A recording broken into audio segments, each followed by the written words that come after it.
بسم اللہ الرحمن الرحیم۔ السلام علیکم ناظرین، آپ دیکھ رہے ہیں ویرٹی، جس میں ہم آپ کو ایک عظیم بادشاہ دی گریٹ الیگزینڈر سکندر اعظم کے بارے میں بتائیں گے کہ کیسے اس نے کم عمری میں ہی دنیا فتح کی اور اپنا نام کمایا۔ چلیے شروع کرتے ہیں۔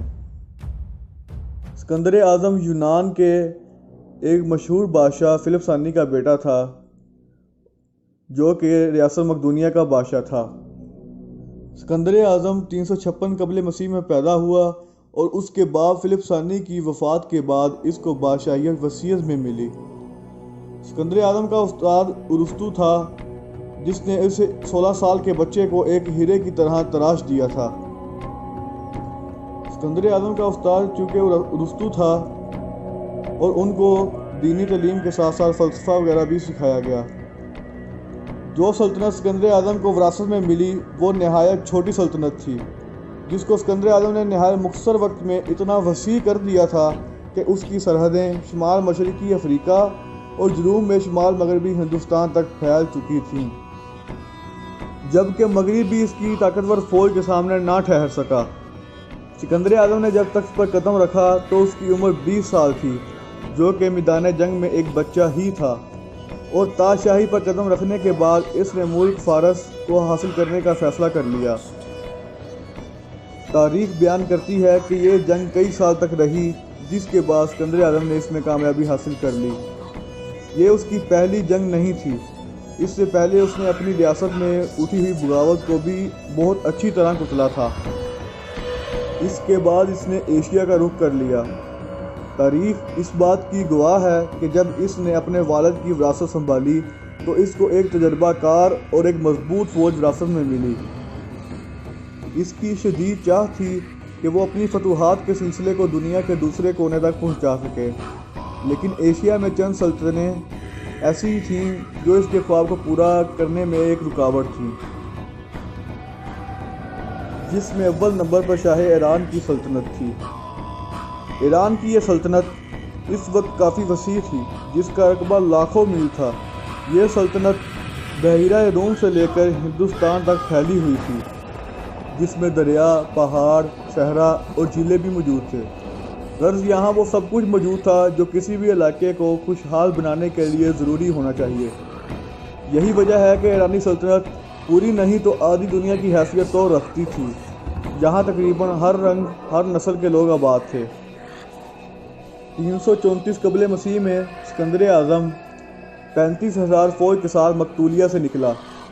اس فوج میں 29,000 سوار اور 5,000 پیدل تھے۔ مشرق کی طرف چلتے ہوئے سکندر اعظم کا سامنا ایک ایرانی فوج کے ساتھ ہوا، جس میں 20,000 سوار اور اتنے ہی پیدل تھے۔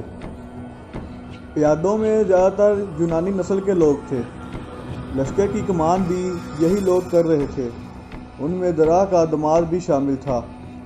سکندر کی فوج کا پتہ چلتے ہی ایرانیوں نے جو سب سے پہلے کام کیا وہ دریا کے کنارے ڈھلوان پر قبضہ کرنا تھا،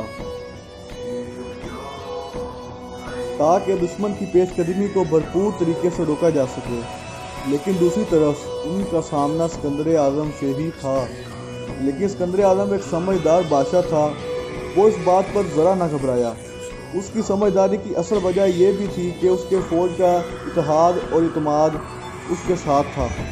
اس کو پتہ تھا کہ اس کی فوج کا ایک ایک سپاہی اس کے ساتھ۔ اس وقت اس نے حکم دیا کہ دشمن کے تیروں کی پرواہ کیے بغیر دریا پار کر لو۔ بس ایک دفعہ اگر دریا کے دوسرے کنارے پہنچ گئے تو دشمن پر قابو پانا مشکل نہیں ہوگا۔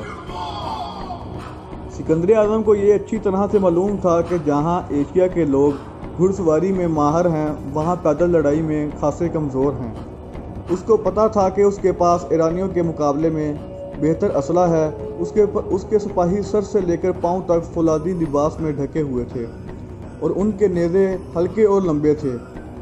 جنگ شروع ہو چکی تھی۔ شروع میں تو ایرانیوں کا پلہ بھاری رہا، لیکن بازی جلد ہی پلٹ گئی۔ مقتولی فوج نے جب دیکھا کہ ان کا سپہ سالار دشمنوں میں گھس گیا ہے تو ان کا جذبہ ابھر گیا اور انہوں نے ایرانیوں پر کاری ضربیں لگانا شروع کر دیں۔ سکندر اعظم چمکدار فولادی لباس پہنے اس جگہ پر پہنچ گیا جہاں ایرانی سپہ سالار موجود تھے۔ وہ اس قدر بہادری سے لڑا کہ ایرانی سپہ سالاروں کی لاشیں ایک ایک کر کے گرنے لگیں۔ اسکندر کے وار کی قوت کا اندازہ اس بات سے لگایا جا سکتا ہے کہ لڑتے لڑتے اس کے نیزے کے کئی ٹکڑے ہو چکے تھے۔ تب اس نے اپنے ملازم کا نیزہ اپنے ہاتھ میں لے لیا اور اس بہادر نے لڑتے لڑتے یہ نیزہ بھی توڑ ڈالا۔ اب اس کے ایک سپہ سالار نے اپنا نیزہ اس کے ہاتھ میں دے دیا اور اس نیزے کے ایک ہی وار نے درا کے داماد کو مار ڈالا۔ چونکہ درا کا داماد مر گیا تھا، جنگ جس طرح اچانک سے شروع ہوئی اسی طرح اچانک ختم بھی ہو گئی اور کئی ایرانی جنرل میدان چھوڑ کر بھاگنے لگے۔ ان کے 1000 گھڑ سوار مارے گئے اور باقیوں نے بھی بھاگنے میں ہی عافیت سمجھی۔ دوسری طرف مقتولوں کا نقصان کافی کم تھا، ان کے 60 سوار اور 30 پیادے ہی مارے گئے تھے۔ البتہ ان مرنے والوں میں ایسے بھی تھے جو کہ اسکندر اعظم کے خاص آدمی تھے۔ کچھ دنوں بعد اسکندر اعظم کا سامنا ایک وسیع ایرانی لشکر کے ساتھ ہوا جس کی قیادت خود دارا کر رہا تھا، جس کی تعداد 1,00,000 کے برابر تھی۔ اس دفعہ پھر ایرانی جنرلوں نے میدان چھوڑ کر بھاگنے میں ہی عافیت سمجھی۔ دارا نے تو بھاگتے ہوئے یہ بھی پرواہ نہ کی کہ اس کے خیمے میں اس کی بیوی اور اس کے بچے بھی موجود ہیں۔ اس جنگ میں پھر ایرانیوں کا کافی نقصان ہوا، جبکہ اسکندر اعظم کا نقصان کافی کم تھا۔ اس طرح پھر اسکندر اعظم نے جنگ میں ایک اچھی حکمت عملی اپنا کر اپنے سے بڑی لشکر کو ناکو چنے چبوا دیے۔ آج کے لیے اتنا ہی۔ اگر آپ کو یہ جاننا ہے کہ اسکندر اعظم نے ہندوستان اور مصر کیسے فتح کیا، ملتے ہیں اس سیریز کے پارٹ 2 میں۔ ہمارے چینل کو ویریٹی کو سبسکرائب کریں اور بیل آئیکن کو بھی کلک کریں تاکہ ہماری ہر نئی آنے والی ویڈیو آپ کو ٹائم پہ ملتی رہے۔ اللہ حافظ۔